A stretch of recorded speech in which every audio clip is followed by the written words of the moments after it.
Thank you for starting your morning with us. Our top story, Angela Merkel has been given a last-minute 2-week extension to save her government amid a tense standoff over migration.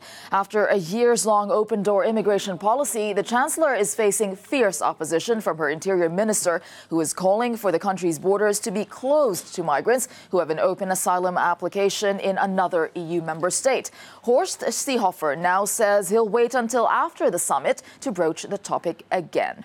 Well, despite its own raging argument over migration, the U.S. waded into the European debate yesterday with this tweet from President Donald Trump. He said the people of Germany are turning against their leadership as migration is rocking the already tenuous Berlin coalition. He said that crime in Germany is way up, calling it a big mistake made all over Europe in allowing millions of people in who have so strongly and violently changed their culture, end quote. Well, with the approach of summer and an expected increase in the number of migrants attempting to cross into Europe, the issue of migration has created rifts between the continent's leaders. Merkel has entered into talks with Italy's new prime minister, and today she will be speaking to the French president to try to smooth things over ahead of the EU summit. Speaking yesterday, she reiterated Germany's commitment to a European solution, saying that it's in the German interest to achieve the orderly conduct of migration together with European partners. And she said that blocking borders without achieving an agreement could lead to a negative domino effect. Well, for more on this, our correspondent Jessica Saltz is joining us now live from Berlin. Jessica, 2 weeks. She has 2 weeks to try to solve this problem. Has the crisis been averted, really? Well, it's really felt here that this 2 weeks is a real reprieve. And of course, the 2 weeks is already starting to tick down. So a lot of pressure on Angela Merkel to really come up with a European response to the migration crisis that will be convincing. 62% of Germans, according to recent polls, want to see tighter controls of migration. So this adds pressure to Angela Merkel.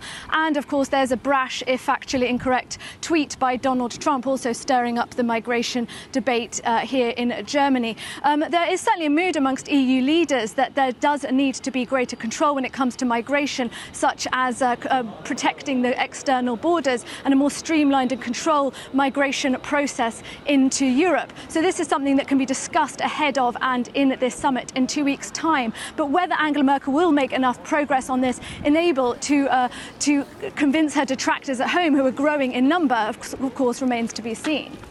Yeah, and Angela Merkel, she's meeting French President Emmanuel Macron today. Can we really expect anything to come out of this or anything to be resolved?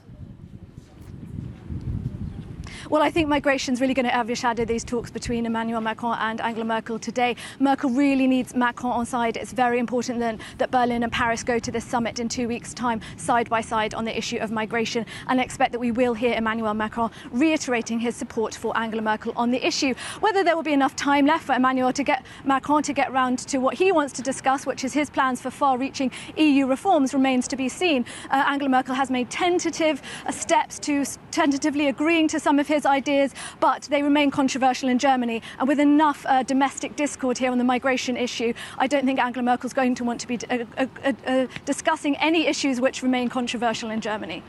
All right, thank you for that, Jessica Saltz, live there in Berlin. Well, as Jessica mentioned, migration is sure to be a hot topic at the talks today. The latest figures for the number of asylum seekers in the EU have just been released. And for more on this, journalist Stefan de Vries joins us now live from Paris. Stefan, can the EU really make the migration changes that it wants, considering the laws in place in the EU?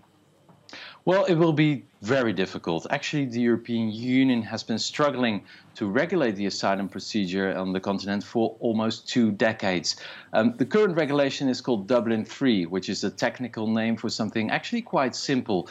It means that a refugee who arrives in Europe has to apply for asylum in the country where he arrives. So he cannot choose the country of his destination. He has to stay in the first country of arrival until his asylum procedure has been treated.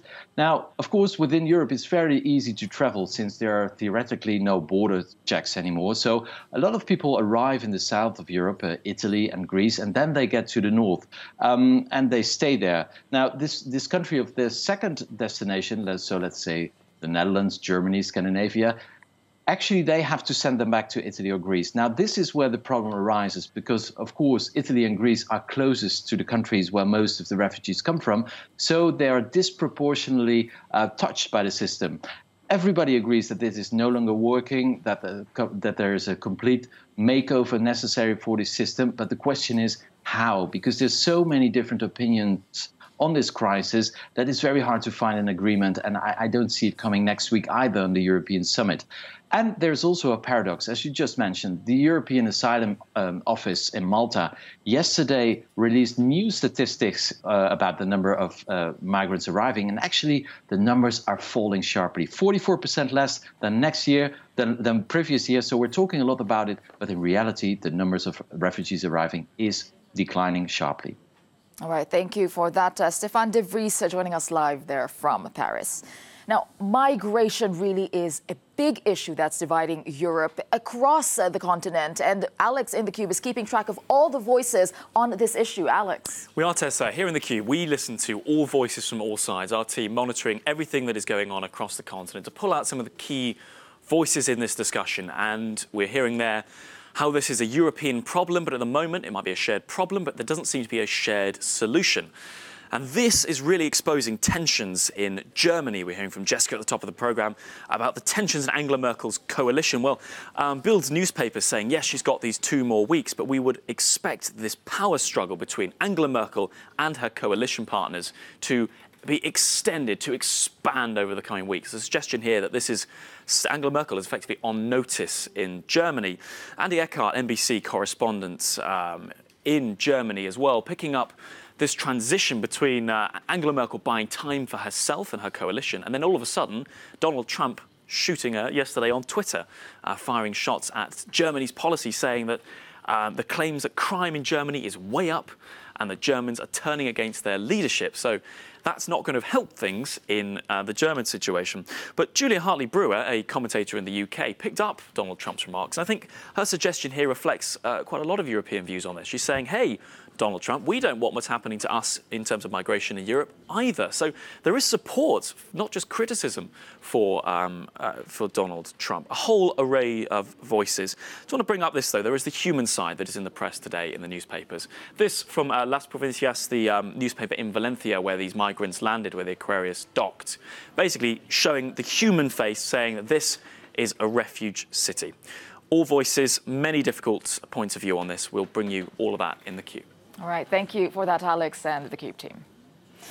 Now, the new Spanish Prime Minister Pedro Sanchez will head to Paris this Saturday to discuss the migration crisis with Emmanuel Macron, just as almost half of the 630 migrants freshly disembarked from Aquarius in Valencia told authorities they want to seek asylum in France. I'm joined now by correspondent Annelise Borges. Annelise, good to see you there. You just got back from Valencia. Can you tell us what were your impressions and how was the city welcoming these migrants?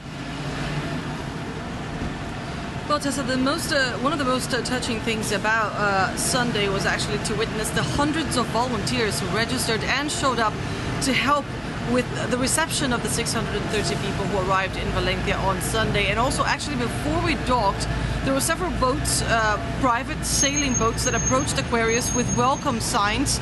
Of course, that touched a lot of the people on board Aquarius, who exchanged the very few Spanish words that they actually had. They said, hola, gracias, ¿qué tal?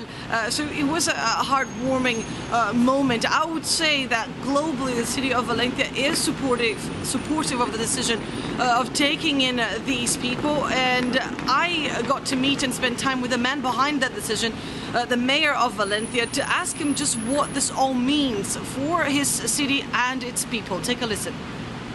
It symbolizes a lot. First, that for us the priority is people and human rights.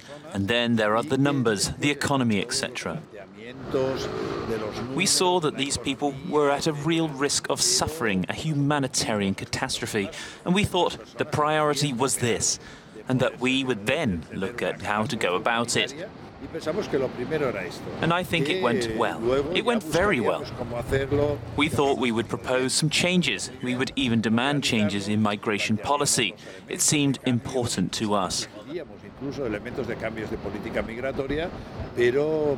Valencia wants to be a haven, like Barcelona, Madrid, and many Spanish cities want to be, and it's had the opportunity to be one. We are happy, satisfied, and excited.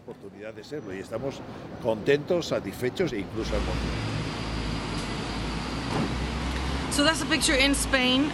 Here in France, the situation is slightly different. According to a recent poll, 56% of French people have said that they support the decision of not letting Aquarius dock in France. There was, of course, a moment where Corsica offered its ports to Aquarius. That option was ruled out, and the majority of the French people then believed that that was the right thing to do. So it will be interesting to see how this all plays out in the next few weeks and months. This is going to be a lengthy process for those 630 migrants. And this debate over immigration, a very sensitive topic, a very divisive debate, is far from over, Tessa. Indeed, a difficult subject all throughout. Thank you for that, Annelise Borges, live there in Paris.